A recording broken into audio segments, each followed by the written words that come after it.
Buenos dias, welcome back to the Cafe Economies podcast, episode number 11. And today I'm joined by my good friend Josh. Don't actually know your second name, so I wasn't going to say that. That's all right, we can leave the second name out. How you doing? I'm good, man. You alright? Yeah, no, I'm good. So, first of all, let people know who you are, what you do, what we need to know about you. Yeah, so my name is Josh, as Lewis said.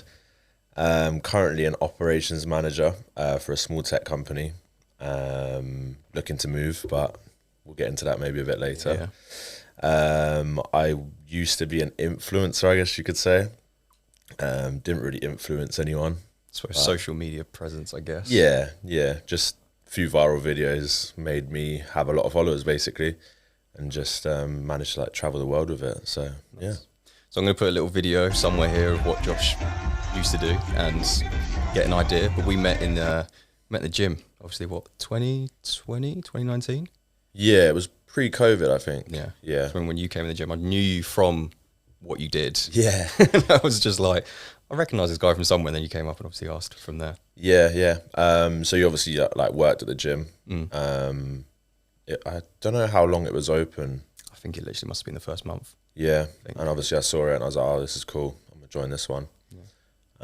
But yeah, I remember coming up and speaking to you, and I think you said at the time you recognised me, didn't you? Well, yeah, I asked if I'd seen you on I'm Just Bait because I'd seen the video. Yeah. I was like, is it you? That's like, I wasn't too sure, but yeah. Yeah, it was always a bit weird for me when people ask me in public, like just straight up, like, oh, I recognise you, because throughout like school and stuff, I kept my circle quite small, so to be known by so many people, it was like a weird sensation for me. Yeah, I bet. Like something new. Yeah, it was strange. It's strange. Well, we're going to get onto that, obviously, but we need to start. Sound like Stephen Bartlett, I'm going to say it, where it all started. So, obviously, it's going to be from childhood and things like that we'll talk about. So, what was it where did you start for this journey? That sort of led you to move to St. Lucia. Well, St. Lucia and obviously doing the white chocolate stuff, like where? Yeah, so my dad works for British Airways. So it allowed us to sort of go on quite a lot of vacations, holidays, to different Caribbean islands. So I went to Antigua like 6 times and then ended up switching and going to St. Lucia. And I used to like get on really well with the staff and stuff. So we ended up going back to the same hotels over and over. So I was going back to this hotel in St. Lucia, and I was coming to the end of my time at college, and I didn't really know what I wanted to do. Didn't know if I wanted to go to uni, didn't know if I wanted to go get a job. And I'd just gone on holiday during that summer break before having to basically decide what I wanted to do with my life. And they had said that they just had an intern there doing like activities, which is like aqua aerobics. You know when you go to a resort? Like the, animators are they called? Yeah, so I mean different places call it different things. But yeah, so like beach volleyball, fitness classes, kind of like, not what you do, but like you're like a PT in a way, but it's not one-on-one. It's like you're running classes and stuff like that. So I was like, damn, like that sounds like something I really want to do. And obviously knowing all the staff there, the general manager knew like me and my family because we'd been there so many times. So kind of just like spoke to the general manager, had a meeting with him while I was there on holiday, and he just offered it to me basically. How old were you then? I was 18. Well... No, I was 18. Yeah. So I just turned 18 in the June and we went in August. So I was just 18. So yeah, went back home, worked on like the paperwork and stuff to get my permit, like an intern permit. And yeah, went in November for a year. So did you live in St. Lucia for a bit? I don't obviously know the story. Yeah. So I lived there. I was working there for 9 months. So I ended up coming back at the end of my 9-month stay for like 2 months and then just went straight back out there for another year. Nice. Just because my Instagram had picked up and I had the opportunity to kind of use that to be able to go back there. Although I wasn't like legally allowed to work in the country. Right, okay. Kind of isn't classed as that at that level because I wasn't earning money or anything like that. I was just kind of like sustaining myself. So did you live with people that you knew from the hotel? Like, what was the living situation with that? Yeah, so the first year I was there during my internship, they gave me a hotel room. So I was basically like a working guest. Like, nice. It was the best setup, man. It was so good. So I had a hotel room. I ate in the restaurant, although I didn't really like to because it kind of separated me from the other staff there. They kind of looked at me like, oh, this guy, like he just comes. An easy way out, sort of. Like like a golden ticket. So I didn't really. I used to eat dinner in the restaurant, but breakfast and lunch, especially if I was on shift, I just used to eat in the staff canteen with like my colleagues and stuff. But yeah, so the first year I lived on the hotel, but ended up like just staying with friends most of the time anyway. Nice. Unless I was working, it was just easier for me to stay at the hotel. And how many years did you live in St. Lucia? How many what, sorry? Years. So in total, basically 2 years. Nice. But I came home in between for like a couple of months. So yeah, essentially 2 years. But the second year, I had a girlfriend from St. Lucia. Okay. So I was with her for like the whole second year, basically. So I suppose the most important question that I want to know is how the fuck did you start like the dance? How did it transition into that? Did you get fame for that over there? And that's how it sort of... Yeah, so like basically when I went there for my internship, I went with like 600 followers, like just standard Instagram, you know what I mean? Just like people in your local area or whatever. Because we went to the same college, and obviously we found out afterwards. Yeah, we didn't like know. We were in the same year same as well, year, yeah, same I don't college. know how that is a thing, but I guess there's a lot of people there. A lot of people, literally. But yeah, just like, 600 followers, standard Instagram.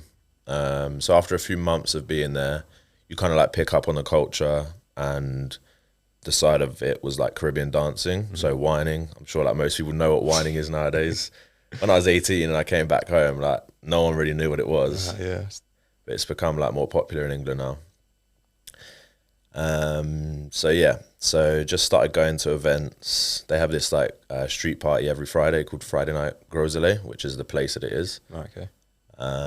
So yeah, just started like doing my thing, just like with my friends, doing what they're doing. And like apparently I could whine. Like don't know why, don't know how, never like practice anything like that, just could do it. And yeah, just started whining, and like everyone was filming me because it's like it's obviously not common for a white boy to be able to whine. So yeah, like massive crowd around me and just everyone filming, and yeah, just the video started going viral, bro. And like within like a week I had like 6,000 followers. Fucking hell. Yeah, it was mad. It was like I went kind of viral locally within St. Lucia first. Yeah. And then over time, it started going to other Caribbean islands. And then, yeah, just like started going on to bigger pages like I'm Just Bait and stuff like that. And it just kind of blew up. Yeah, because the first video, the video that I recognised you from was on I'm Just Bait when you're standing on the bridge somewhere. Yeah, that was Notting Hill, that one, yeah. Is that the one you're going to pin, maybe? That's probably the one I'm going to pin, yeah. That's the first one that I saw. And then one on a bus stop. Yeah, that was Notting Hill as well, to be fair. Yeah, those are the ones that I saw. Those are the ones that I'm Just Bait posted, just because obviously it was in England, so it was more relevant. And how long was that? Like from St. Lucia to that point, how many years is that? I believe that was... So the first year I lived there straight for the whole year. I wasn't in England before Notting Hill that time. The second year around was when I started going to like other carnivals. In fact, no, it might have been... No, sorry, yeah. So the second year I was mainly in St. Lucia. And then the year after, I didn't live in St. Lucia, but I was there a lot as like a base. That's probably when it was from. I can't remember exactly. Like the whole thing's a blur, bro. If I'm real, like it was such a mad period. So what did you transition into? Obviously, you started getting a bit of likes and followers. What did that transition into afterwards? Yeah, so obviously with having a platform, you're able to market yourself to be able to promote people's events, carnival bands. So I'll quickly explain what a carnival band is, because I'll probably mention it a few times. Don't know what it is. Most people don't know what it is. So you know at carnival you have like the trucks, and then you have like people behind the truck in costume with the feathers and stuff like that, the gems and whatever. So that's called a band. Right, okay. And you actually pay for the costume to be part of the band, which gives you drinks when you're on the road and food. And so you pay them to do that? Yeah. Right, okay. So you pay for the experience of carnival basically, and it's kind of a bit like muddled in London because it's so busy, everyone's just like on the road. Whereas like when you go to the Caribbean and stuff, it's like you're in your band, like you have to pay to be inside the ropes and like enjoy carnival. I get like you can go and watch carnival. Is there not like a vetting process? Because what if you got like no rhythm and you just stand in these like carnival? I mean, like everyone doesn't really matter. Doesn't really matter. Okay. No. Everyone's just there to free up, have a good time. So, Catch me in Notting Carnival in a carnival band then. Yeah, man, do it. Honestly, it was sick. Like you started doing that in St Lucia, and then it just built. Yeah, from so there? the first carnival I went to was St Lucia. I've been going to like loads of events. I was probably on like 20k followers before I went to my first carnival, to be fair. Because I was going to like parties and stuff inside of St Lucia. So first carnival experience, like crazy, bro. There's nothing like it, and like what a place to have my first experience. Yeah, I bet. Because St Lucia is like, I don't know if I'm biased or not, but for me it's my favorite carnival. It's just the craziest, bro. Like it's not just normal like parading the road, like dancing. You'll have people like climbing street signs, like walls, like all the crazy stuff that you see me do on my Instagram is that times 10 in St Lucia, bro. It's crazy. And how comes you didn't stay in St Lucia? What made you come back?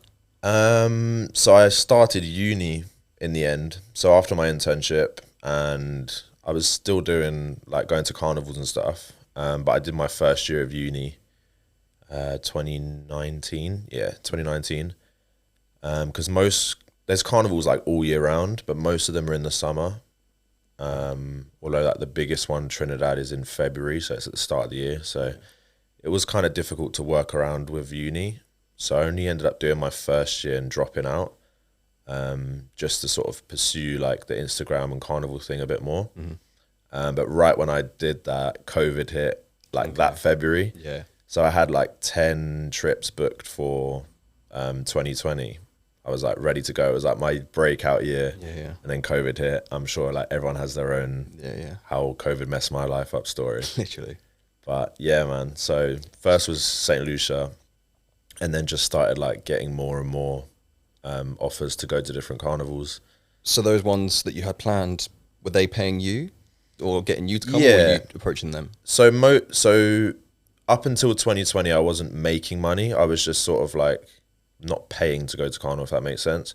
So they would pay my flights, accommodation. Right. I wouldn't have to pay to be in the band.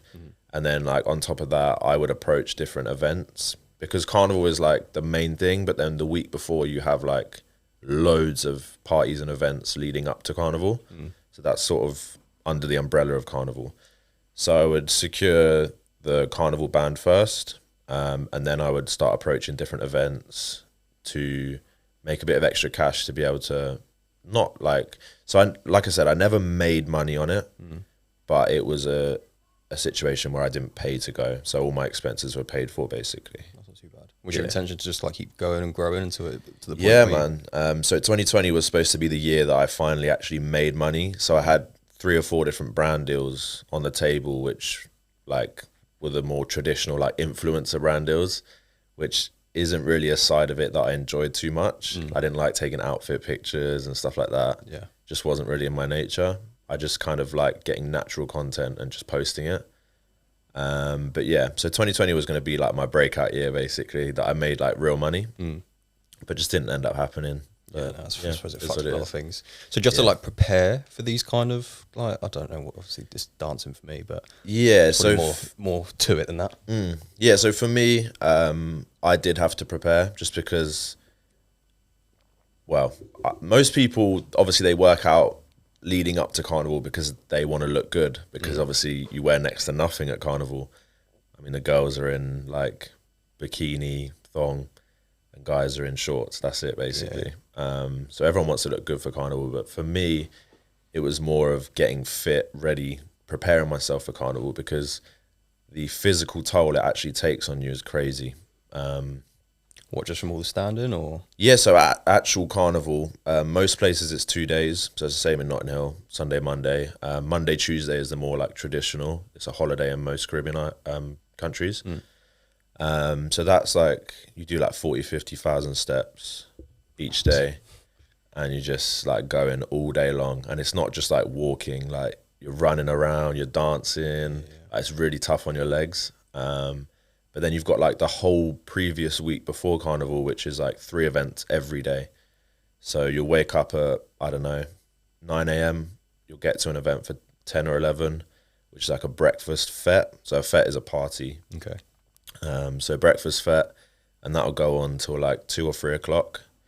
You might be able to go have a shower, and then you'll go to your next event, which is like an evening event until the night time. So probably from like 6, 7 o'clock, and it'll go on till like 1 a.m., 2 a.m. And then you've got Juve, which is like a sunrise party. Fucking hell, still going. Yeah, like it's non-stop, bro. So that will be from 2 or 3 a.m. until sunrise, so 6 a.m. Jesus. Then you go home, have a few hours sleep, and you just go again. Do it all again. So you drinking when you're doing all this? So I wasn't. Most people do. Like that's, you know, like Caribbean people and their rum, bro. Like most people drink, but they can handle their drink, bro. Like you try and do that here, and it's like, yeah. But even if you could handle it, that's a fucking long old day, isn't it? Like, yeah. But I wasn't drinking at the time, so the whole time I was doing carnivals and stuff like that, I didn't used to drink. It was only during lockdown that I started having a few drinks, and now like I drink, but on occasion. But yeah. So you spoke about like the carnival in St. Lucia, doing stuff like that. We have a carnival in Tenerife. Yeah. Apparently it's the biggest one. I've never been. I still need to go. It's like February, January sort of time. Okay. What other carnivals did you do? And is it all the same thing? Like you do the exact same act or the things that you were doing? No, so I've never been to a non-Caribbean carnival.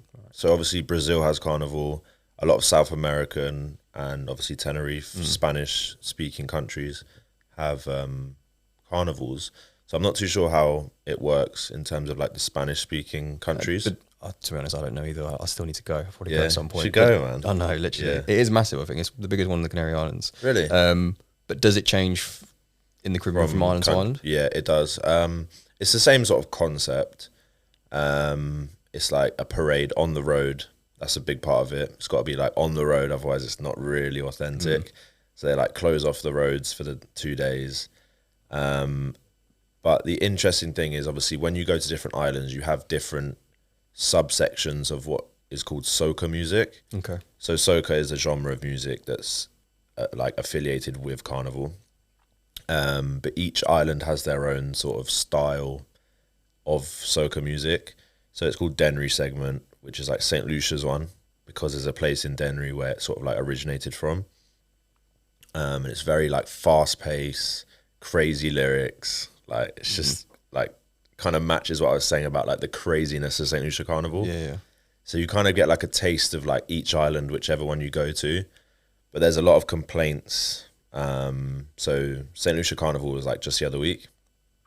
And there was a lot of complaints that... Was you at St. Lucia Carnival? No, I didn't go this year. Next time.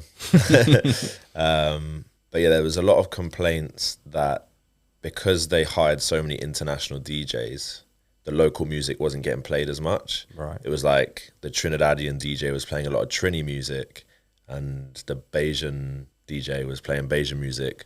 But because a lot of the carnival bands kind of neglected to hire a lot of local DJs, you weren't hearing as much Dennery segment, which is like what a lot of people came for. But yeah, so going to like different Caribbean islands, you get a taste of different music and obviously different culture everywhere you go. So in Trinidad, it's like there's a lot of Indian people. So their carnival is very influenced by like Indian, not Indian culture, but like, well, I guess you could say Indian culture, yeah. Like a lot of the costumes have like Indian influence on them. So yeah, it's very much a different vibe wherever you go. And then when you go outside of the Caribbean, let's say like Notting Hill or Miami, it's like you're getting people from all backgrounds. It's like a melting pot, all in one, really. So it's like a completely different vibe. Like a lot of people say they don't like carnival, but the only carnival they've been to is Notting Hill. Yeah. And it's like, just try like Caribbean, like an authentic Caribbean carnival in the Caribbean. It's like completely different vibe. Have you been to the Miami one? Yeah, I've been to the Miami one twice. I got mixed feelings about the Miami one because the events are crazy. Like the events are sick. It's like festival type vibe. Like it's big stage, loads of people. Like they do the events properly. But the actual carnival is not on the road, it's in a park. Right. So you're like kind of parading like round Going a around park. a circle, yeah. It's like... Not the same. No, it feels a bit like a kiddie's carnival. Not as authentic. No, it's not as good. But I mean, to have the opportunity to travel to like so many different places, like it's been amazing, man. So to look like, were you interested in that sort of, obviously you know a lot, you're saying stuff that I don't even like know, it's like you're speaking the language, but like the different genres and stuff like that. Did you learn that as you went on, or were you naturally interested in that because you went on holiday there? Yeah, so I knew about obviously music within St. Lucia, but like other islands and stuff, like I didn't really know about. So that's just stuff I kind of like learned as I went along. But I still listen to this day. It's still like my favorite genre of music, soca, dancehall. Obviously dancehall is quite big in the UK. A lot of people listen to it here. So if you do want a carnival that sort of like mixes dancehall and soca, Jamaica is like the place to go. You've been to Jamaica? I haven't. I was supposed to go in 2020. I went to Jamaica for a band launch, which is like before you go to carnival, each band like launches their costumes. So I was modeling one of the costumes in Jamaica, but I didn't get the opportunity to go to the actual carnival because of COVID. But yeah, apparently it's really good. They mix like dancehall and soca like on the road, so it's like a completely different vibe to any other carnival. Yeah, nice. So yeah. What carnivals have you been to? Let me think. Obviously St. Lucia, Notting Hill, Miami, Barbados. I'm trying to think now. It's so difficult. I've been to like so many more places than I have been carnivals though, for like events and stuff. I'm probably forgetting one. So when you're saying events, like, are you doing the same thing that you do in carnival, just on a smaller scale? Yeah, pretty much. So mostly they'll just like, I'll be hosting it, but like hosting doesn't mean like going on the mic and like talking and stuff. It just means like being at the event. Right, okay. Sometimes I'll do a performance, but it's not really a performance, bro. I'll just go up on stage, whine for a few minutes. That's pretty much it. But yeah, I've been to a lot of places just for events. I've hosted some of my own events as well. So I hosted one right before COVID in New York. Fucking hell. So that was pretty sick. Nice. Yeah. I don't know what other carnivals I've been to be fair. I can't think now. I think that's it. Was that your favourite part, like being able to travel to all these different places and seeing, obviously going through the carnival, but just being able to experience all these different cultures? Oh yeah, for sure. Yeah, definitely. Obviously like carnival is a massive plus of being there. I mean, it's like the most fun I've ever had going to carnival. But having the opportunity to like experience different cultures, I mean, that's the best part by far, for sure. So where did the name White Chocolate come from? Yeah, so I remember the first time I ever went on stage was for like a charity event. How old are you here for? 18. So this was in St. Lucia. Cool. And it was for the national rugby team. So one of my friends was on the rugby team. And they basically had this thing where the guys from the rugby team would go on to stage and like strip and stuff. And then women would bid on them to like take them on a date. And the money goes to charity. Okay, cool. So that was the first time that I did it. That was my first viral video actually. And the guy just introduced me as White Chocolate. That was it. Stuck. And yeah, it just kind of like stuck from there. Everyone started calling me it. When I went to events, like DJs would shout me out over the mic saying like, just bigging up White Chocolate and stuff like that. So how was that for you? Like, obviously being 18, getting all of that fame. I suppose it's weird being at that age as well. How did that have an effect? Good effect, bad effect? Didn't really think anything of it at the time, or? No, I didn't really think anything of it at the time, especially at the start. Although it was like, I felt quite famous really quickly because St. Lucia's such a small island. It was like everyone knew me. Like suddenly everyone knew me. But yeah, I didn't really think anything of it at the time. It wasn't like a situation where like loads of people were asking for pictures with me and stuff. Like I wasn't at that level yet. Yeah. So it was kind of normal. It was just people knew my face and a lot of people knew my name. But like I could kind of, so let's say I'm walking through a crowd, I could usually differentiate from someone calling me because they know me or someone calling me because they want to like speak to me because I'm White Chocolate or whatever. Yeah. So like a handful of people that didn't know me knew my real name. And then like most people just knew me by White Chocolate. So if someone was says like Josh, I'm gonna turn my head and yeah, but when you're walking through like a crowd and like everyone's saying like White Chocolate, it's Did it get annoying at any point, or? Yeah, it does get annoying sometimes. Like there's one time I was on a date with a girl and it was like carnival season, so I was like mainly known within the carnival community.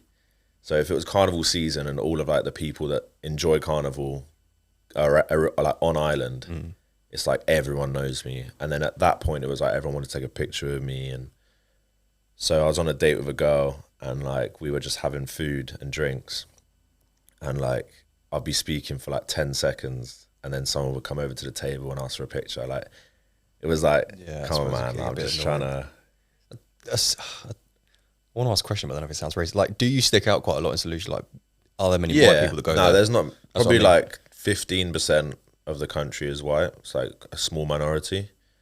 So that helped in a way, to be fair, because I did stick out. It was like you could see me a mile away in the party, you know. Did you enjoy like the, I suppose, fame as such on the island, or did it get to the point where you were just like, oh, I'm tired of this? No, I mean I enjoyed it, to be fair. It was cool. It was funny though, like because I don't do that anymore. It kind of just like fizzled out because of COVID and stuff.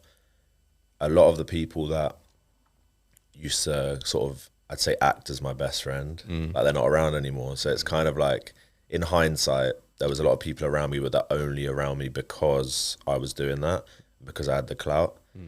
So like at the time, it was fine. Like I quite enjoyed it, but in hindsight, and obviously being a bit more mature with age now, it's like something that I probably wouldn't go back to. It's quite a fake place to be honest. You don't know like if people are friends with you just because of like who you are or actually what you do. Yeah, exactly. You can't differentiate the two. So when you came back over here to the UK, like how was that?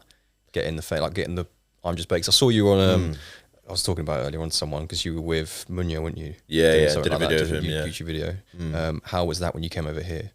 Like I suppose fame as such. We're going to use that word for easiness. So we'll talk about coming back to England and the culture shock first, because living in St. Lucia is such a different way of life. Like it's so much slower. It's more laid back. Obviously the weather's beautiful. You just go to the beach all the time. So coming back to England was quite a culture shock for me. And because I was at uni, I wasn't really able to travel as much as I'd like to. So yeah, the only carnival that I really went to was Notting Hill that year, which is in August, I believe. My memory serves me right. And yeah, the way I was received at Notting Hill was like quite refreshing actually, because I was recognised so much. It was like, I thought that a lot of people knew me in St. Lucia, but I was shocked when like so many people knew me in England as well. So yeah, I enjoyed it, to be fair. I didn't really have anything negative to say about the being recognised aspect of it. Like everyone was quite respectful, other than that one time that I was on a date with a girl. So would you get a lot of people over here stopping you, or was it like a rare? At Carnival, yeah. Every now and then, like people will know me just randomly. I remember one time my mum came home from a hairdressing appointment, and like this is in like Surrey, bro, like the place that no one should know who I am. Yeah. And she ended up like getting onto the subject of it with her hairdresser, and then someone like getting their hair done next to her was like, "Oh, I know who he is. Like I've been to St. Lucia a few times, and like that's your son." Like, and I was just like, stuff like that is crazy to me. And obviously, like my mum was like, "What the hell? How does everyone know my son?" You know. But yeah, it was good, man. I suppose you don't know who knows you, because I knew you from like Woking, just seeing you on I'm Just Bait, so, and you just happened to obviously come into the gym. So Yeah. I suppose the platform of seeing how many people were there. Did you ever get people like stop you to do what you did? Was that like a regular occurrence? Nah, no one's like, "Yo, give us a wine, bro." No one really did that. A lot of like pictures, but no, I don't think anyone's ever asked me to just like bust a wine in the middle of the street. You get some weird people there, didn't you? Yeah, it wouldn't surprise me, but no, it never happened.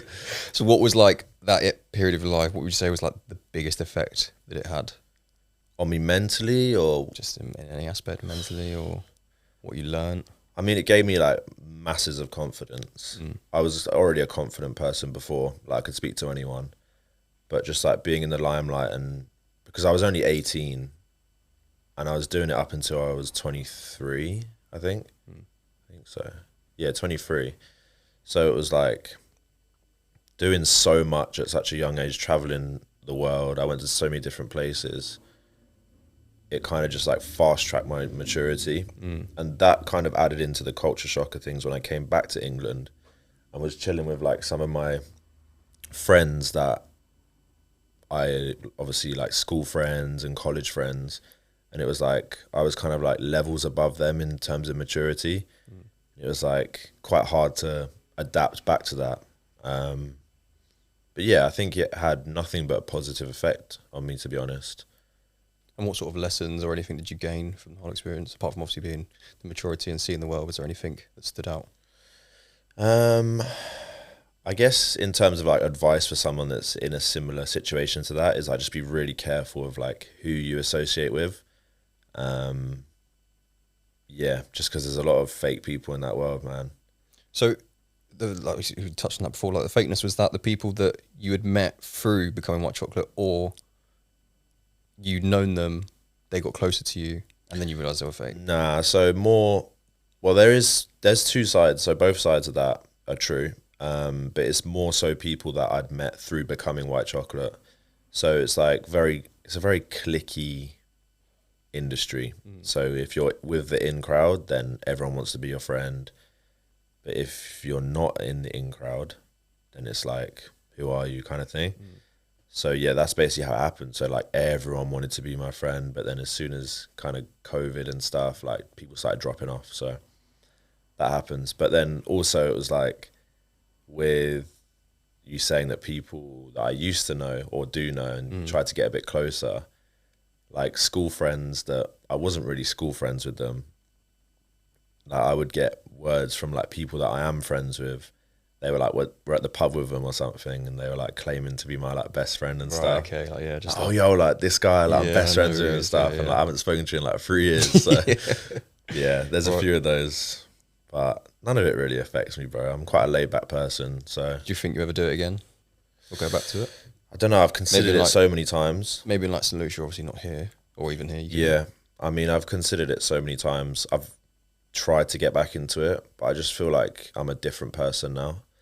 Like COVID just changed me. I'm much more of an introverted person. Although I still have the confidence. I like to say I'm like a introverted extrovert or vice versa. It kind of works both ways. So before I was just like straight out extrovert, always wanted to go out and stuff like that. But for me, it's just not really me anymore. I suppose touching on that, do you feel like the experience made you more extroverted? Because I'm quite like, the thought of what you did just scares the shit out of me. Like, really, like going on stage and stuff? No, I can do all this. I can do like, I can hide behind a camera and be cool. But like when it comes to being outdoors or anything like that, it's just not, just doesn't really do it to me. Yeah, but do you feel like that forced you into being more extroverted, or you just naturally were like that? I was always like that. I was a bit of a class clown, like in school. So I was used to kind of like being the center of attention kind of thing. So yeah, I was like kind of set up to be good at what I did, really. Yeah. But for me, it was like I had no problem going on stage. I could be in front of 1 million people. I wouldn't care. I could dance. Mad. But as soon as they put me on a mic, bro, I'm like, I freeze. I just can't, like, this is like a lot for me, bro. Yeah. Like talking in front of a camera, it's just never been something that I'm good at. And that kind of was a big part of what I had to do. So like that was a big step for me. It was quite difficult to do that. Yeah. So I guess it improved me in that sense. But yeah, I've always been an extroverted person, but COVID made me less so of one. And since you've not been doing it, is people still like recognise you, or does it ever come up every now and then, or is it sort of just like fizzled out? Yeah, so I just came back from St. Lucia. I went there last month, and yeah, loads of people still recognise me, like people that I'm not friends with, but just like recognise me, and like, yeah, everyone's cool. There's a few people like here, less so now than when I was still like active on Instagram, but yeah, a few people still recognise me. And what's next for you then? What's your plans for the future? That's a good question, bro. It's a good question. $1 million question, mate. Yeah. I'm trying to change what I do right now. So I'm trying to go into more like sales related. But yeah, man, it's so difficult to know what you want to do. Like, I don't think anyone truly knows what they want to do. They kind of like trial a few things and just fall into what they do. Yeah. Unless you have like grown up with a passion to do something. It's a difficult thing to do, man. Yeah, definitely. And does it involve staying here or St. Lucia? What are you straying towards? Probably staying here, to be fair. I wanted to live in Miami for a long time, but just... America don't do it for me. I mean, recently, obviously, America's just a bit of a messed up place, you know what I mean? So yeah, it's kind of like strayed me away from trying to move to America. I don't think I would go back to St. Lucia to live, just based on like lack of opportunity. Although like the wages are quite relative if you live in St. Lucia, so you don't get paid as well as you do here, but then it's cheaper to live. So it's all relative, but I just don't see myself living and working there. I could live there, but but I would have to sort of like own my own business or something like that. Would you not bring a taste of the stuff that you used to do in St. Lucia over to here to see if it could work? I suppose you've got to compete with Carnival, but... Yeah. What, like run events and stuff like that? Yeah, maybe, I don't know. Like, I suppose you enjoyed that element of it, but you could bring something over for other people to enjoy. Yeah, I could. It's not really... I don't know. I've been out of that world so long, like since the start of COVID, and how many years ago was that now? 3, 4? God, fuck knows. What are we now? 20, 23? Yeah. 2? Through like 2 or 3? 2 or 3 years. Yeah. Yeah. So it's like, I haven't been in that space for like 3 years. It's so difficult to just like jump straight back into it. Like I say, man, like COVID just changed me as a person. It's just like not really in my nature anymore. I'm such like a chill, laid back guy to go and have like run up and down the road and just like even the thought of it is just like, nah. Yeah. I could not do it. Yeah. But no, that's it. That's all the questions I got. Unless there's anything else you want to tell the viewers, anything you want to take away. I should have thought of something before I came. Probably should have sent you the questions beforehand, to be fair. Yeah, man. I didn't really think. You stitched me up, really, didn't you? You didn't let me prepare or anything. I thought you'd be ready for this, you know, be on stage, natural performer. It's been 3 years, bro. No, I think that's it, really. Don't really have much to say other than that. No. Yeah. Well, thanks for coming on, mate. No worries, man. Appreciate it. I'll finish this as always, you guys. Do better, be better, and live better.